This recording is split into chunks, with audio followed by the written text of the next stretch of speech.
Queria falar um pouquinho, que é impossível falar da carreira de vocês sem falar do Forbet, queria falar um pouquinho mais do Forbet ali, desse primeiro momento que vocês entraram. Você, Rafa, entrou, quanto tempo demorou até você começar a dar aulas, começar a virar sócio? Como que foi essa caminhada dentro desse primeiro momento? Cara, eu sempre fui muito dedicado, muito mesmo assim, muito. Por quê? Porque eu sempre coloquei na minha cabeça que eu estava numa competição. Então, se eu queria chegar longe, se eu queria realmente me tornar um dos melhores do mundo, assim, e o Will sempre que trouxe isso para mim, ele sempre perguntava assim, Rafa, o que você quer com poker para sua vida? Daí eu pensava, e pô, a cabeça de 18, 19 anos é essa, né? Pô, eu quero ser o melhor do mundo. Pô. Essa é a minha cabeça, é o que eu quero. Tá, então o que você tem que fazer para isso? Entendeu? Então, tipo, o Will sempre foi o meu mentor desse nível, pô. O Will era meu mentor e ainda é hoje, desde quando o Forbet tinha 7 jogadores, pô.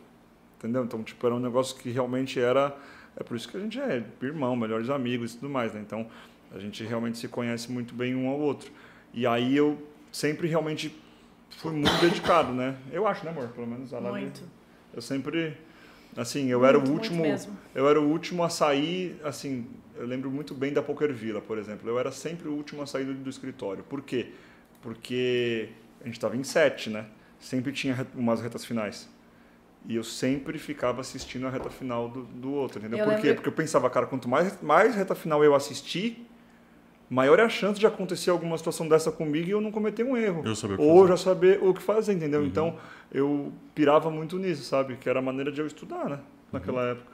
Eu lembro que tu achava muito estranho, ele achava estranho que quando eu acabava de jogar, eu desligava o computador e ia, tipo, pra sala ou... Mas eu sempre achei muito estranho, né? E hoje você vê. E hoje não, hoje eu fico. Mudou muito, assim, mas antigamente... Eu, tipo, acabou. Deixa eu sair daqui. Né? E aí, nesse começo, tipo, eu sempre fui muito dedicado, eu e o Crema também, e o Crema sempre foi muito talentoso, assim. O Crema é o cara mais talentoso que eu já vi pro poker na vida, assim. É bizarro, bizarro. E, cara, eu consigo falar isso com uma certa certeza porque eu já dei aula para muita gente, né? Já conheci muitos jogadores. É incrível, assim, o talento dele pro jogo. Ele tinha umas sacadas, umas linhas... entendimento de dinâmica, de como os jogadores pensavam. O bicho é sinistro, cara. Assim, xadrez realmente. Também, ele era muito no xadrez ele é talentoso também, né? Então, cara, era incrível, assim. Realmente ele sempre teve esse traço. E eu sempre falo pra ele isso, assim, né? Que eu e ele, a gente se complementou muito, porque ele trouxe muito pra mim esse lado, do lado poker art, sabe? Do lado artístico mesmo do poker, de tipo, não, isso aqui é bom. Não, mas eu não acho que é bom porque eu não sei falar, mas eu não acho que é bom. Mas, teoricamente e pelo lado racional, para mim era bom. Mas depois de anos eu comecei a entender. E ele começou também a pegar muito esse lado de mim, porque ele era muito para esse lado e não ia para o lado, né, tipo, pro lado da razão, da matemática, do estudo, do comprometimento, sabe? E a gente realmente cresceu muito para esse lado, assim, sabe? Tanto ele para esse lado e eu para o lado, tipo, de ver... assim, a arte do jogo mesmo assim, sabe? De ficar ali falando 40 minutos sobre uma mão e viajar. A gente realmente cresceu muito junto nisso. E, enfim, aí na Poker Villa foi essa pegada inteira. E aí eu fui muito bem durante esse ano da Poker Villa. Não muito bem, tanto financeiramente. Foi, na real, no final. Porque eu comecei a ir muito bem na época do Full Tilt e tudo mais. Mas eu comecei a ganhar muito. Não, foi muito bem, porque você jogou né? o Scoop o 5K Main Event, mas eu satélitei. Não, teve um que... teve o outro, na verdade. Bom, enfim, eu tava indo realmente muito bem. Naquela época era surreal quem jogava. E o Yuri também. Eu lembro como se fosse hoje, era nós dois, assim. Nós três, né? Eu, Creme e ele, assim, tipo, que tava indo muito bem. E aí eu fui chamado, tipo, cara, você tá indo muito bem, quer dar umas aulas pro Forbet, quer ir pra próxima Poker Villa de Floripa, ser o coach lá? Porque na Poker Villa do Guarujá era o Kowalski. E aí eu falei, cara, bora. Tanto que a única pessoa que participou das duas Poker Villas fui eu. Que foi a Poker Villa do Guarujá e depois eu fui para a Poker Villa de Floripa, que no final durou 6, 7 meses e não deu certo. Financeiramente, os custos eram muito altos, etc. E o Forbet abortou. Mas ali começou a minha história realmente de dar aula, sabe? De entender realmente que eu estava numa posição privilegiada e que eu era bom, sabe? Ali... eu comecei a sentir isso, cara, porque assim, cara, eu era o cara mais novo do time, pô, junto com o Crema. Eu tinha 19 anos, 18 para 19 anos e tava dando aula para todo mundo, pô, dando aula para nego com 30, sabe? Dando aula pros areta, sabe? Tipo, pra galera do time toda, pô. Então, e dando aula, tipo, a idade não era o que interessava. O que interessava era o que eu sabia do jogo, o que eu entendia, sabe? Então, foi um negócio que foi muito legal, que eu aprendi e eu amadureci bastante. E aí foi natural o processo. A gente começou a ir bem, a gente começou a virar indispensável pro time, eu e o Crema. E a gente falou, gente, não dá mais, né? Porque ou eu abro o meu time, porque eu já tô ficando bom e ficando mais famoso no poker também, os jogadores vão querer ter aula comigo. Ou vocês cedam uma parte e a gente cresce junto e vamos buscar realmente algo maior, né? Porque a gente tinha muito lado do jogo também, né? Tipo, eu montar um time, eu e o Crema, ia ser foda, cara. Como que eu ia jogar os torneios? Sim. Eu sempre tive esses sonhos, né, de fazer com as outras coisas. Então, e vendo hoje, eu vejo que foi a melhor decisão do mundo, sabe? Porque eu poderia ter aberto um time com Crema e a gente ter meio a meio em outro time, mas, cara, as coisas que eu consegui fazer por ter a estrutura do Forbet, por ter mais sócios, né, por realmente a gente ser um grupo sólido, forte, unido, sabe? Então, e ali começou realmente a minha história como sócio do Forbet e aulas e realmente pensar como dono e crescer o time. A visão de empreender, né? Que você começou a ter, assim, eu acho também. O quê?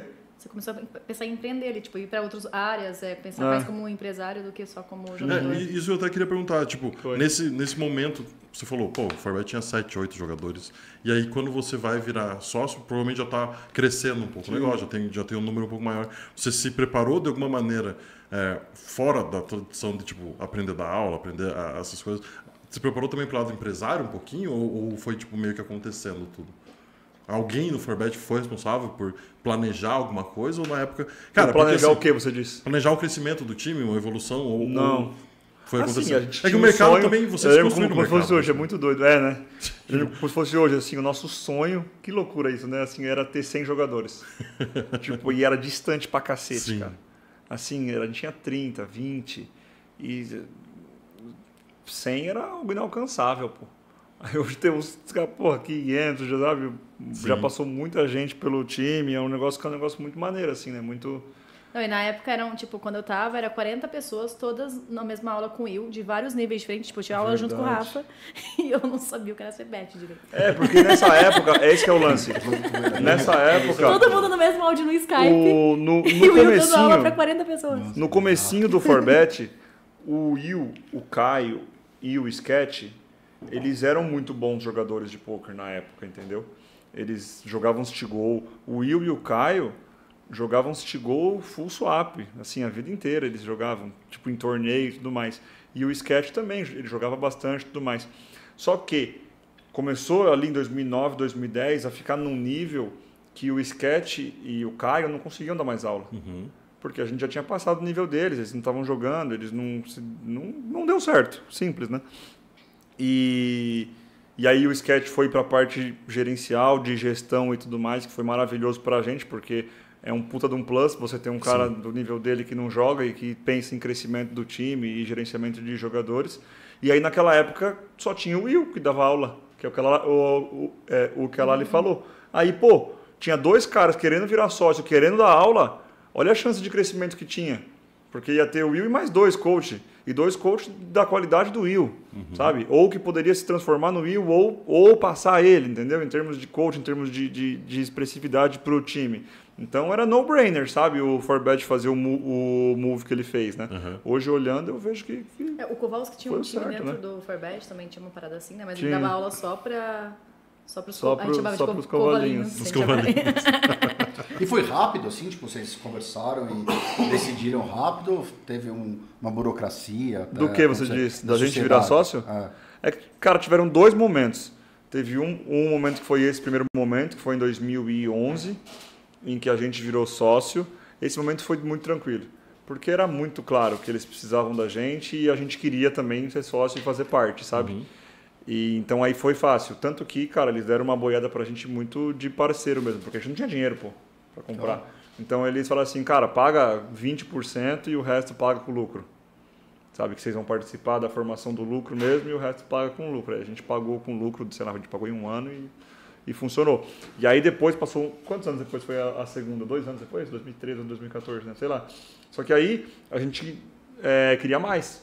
Porque eles venderam uma porcentagem legal, mas não era tipo igual aos outros sócios. Aí a gente falou, cara, a gente virou muito importante para o time. A gente é a cara do time junto com o Will e tal. Os jogadores eles estão aqui muitos porque eles querem ter aula comigo, com o Crema também, entendeu? Então... eu acho que tem que fazer um ajuste. Aí foi mais difícil. Aí foi pau. Aí foi pau, pau no bom sentido. Tipo, claro. O pau de negociação. Sim. Tipo, a gente falou, tá, se não der, nós estamos fora. Chegou. E a gente ia sair mesmo daí, desse caso. A gente ia sair e abrir o nosso time. Tipo, ou dá, ou pra gente não faz sentido ter só isso. Porque aí, porra, se eu tiver um time de 50-50, eu preciso ser 10 vezes menor e que eu vou ganhar a mesma coisa. Então, e com chance de crescimento. Então, não é assim. E aí apertamos, aí eles cederam, mas demorou, mas foi difícil essa. No final deu tudo certo.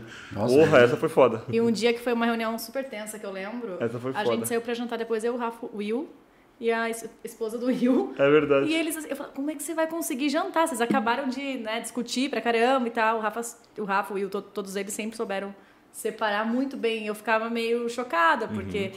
é difícil, acabaram de discutir uma coisa muito importante, né? Tipo, Sim. Cara, eu acho que isso talvez seja a melhor característica de um empresário.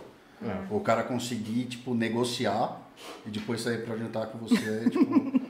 Cara, uma vez um amigo meu falou, cara, quando você tá negociando com alguém, tipo, nada é ofensivo. Tipo, vocês só estão negociando. Sim. E tudo é justo ali. E, cara, tipo, você conseguir sair disso pra um outro ambiente... onde isso não aconteceu essa discussão acalorada, e você, tipo, jantar com a pessoa, cara, uma característica, tipo, bizarra, assim, que eu vejo que algumas pessoas têm. Mas o Caio Brits até tem muito isso, né? Eu lembro que o Rafa, ele é muito observador e tenta pegar todas as características boas que ele acha, as qualidades das pessoas, assim, que ele admira. E eu lembro que ele sempre falava que o Caio era muito assim, e ele tem muito, você tem muito essa qualidade. O Caio sempre foi muito duro. Assim, até demais, mais do que deveria, mas ele mudou bastante. Cara, lá em São Paulo a gente é muito, eu não sei se aqui em Curitiba vocês têm isso, mas tipo, as portuguesadas são foda, sabe? Os portugueses lá, tipo, tem muito português assim que, da velha guarda assim, que lá em Santos principalmente, que é dono de 100 imóveis, 200 imóveis, os caras são duros de negociar, sabe? Assim, eles são bons de não dar negócio. A gente fala muito assim, o federal fala muito isso. Tem cara que é bom de não dar negócio, de não fechar negócio. E aí o Caio tinha muito isso, assim, tinha muito esse perfil. Tipo, ele vem de uma família portuguesa, o avô dele é esse perfil e tudo mais, e ele sempre aprendeu muito dessa maneira, sabe? E eu tipo, aprendi muito com ele mesmo, sabe assim? Muito com ele, que realmente ele gosta de negociar. É onde ele se sente bem e ele não gosta de perder, entendeu? Então... ele não passa por barreira ética, ele não passa por nada disso, mas ele vai até o talo, entendeu? Ele vai até a chance de perder o negócio mesmo, entendeu? Até demais, entendeu? Hoje não, ele até, assim, é um pouquinho mais soft, mas é bem duro ainda. E aí eu vejo muita coisa boa nisso, assim, tipo, de realmente, pô, das técnicas que ele usava, ou o jeito que ele fazia, e principalmente, né, é o que você falou, tipo, não é porque a pessoa negociou, ou está negociando, ou está querendo o melhor para ela, que ela é uma pessoa ruim. Uma pessoa ruim é quando ela usa de artifícios antiéticos, ou quando ela é uma pessoa que ela está falando mentiras e tudo mais, né? E o Caio, o que mais me ensinou foi isso, entendeu? Que, tipo, ele nunca fez isso, assim, o que eu acho que todos os nossos sócios a gente pode dizer, tipo, dele é isso, entendeu? O quão justo, honesto e correto ele é, assim, sabe? Sempre foi um negócio que a gente sempre fala dele, né? Assim, porque ele pode ser duro, ele pode ser foda em algumas situações, mas do resto não pode falar nada, entendeu?